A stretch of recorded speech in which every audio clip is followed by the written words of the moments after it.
ఏదైతే విష్ణుమూర్తికి సంబంధించినటువంటి విగ్రహం ధ్వంసమై ఉన్నది. అది పునర్నిర్మించాల్సింది.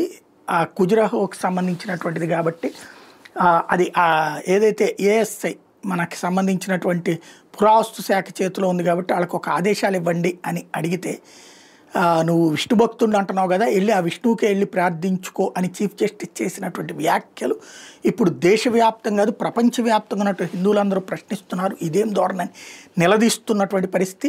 ఇప్పుడు ఆ లెక్కనైతే బాబరీ కట్టడాన్ని గురించి ముస్లింలు పిటిషన్ వేసినప్పుడు నువ్వు వెళ్ళి మీ అల్లాని ప్రార్థించుకొని చెప్పలేదుగా, కోర్టు తీసుకుంది కదా.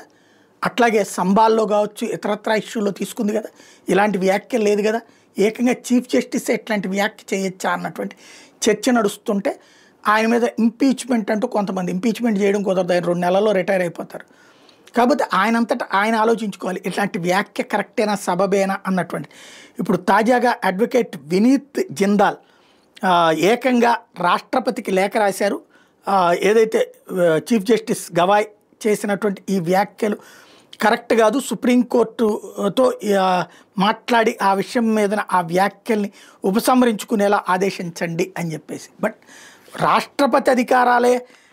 రాష్ట్రపతికి ఉన్న అధికారాలే కరెక్ట్ కాదో డిసైడ్ చేస్తుంది అదే గోవాయ్. కాబట్టి మరి ఏమవుతుందో చూడాలా.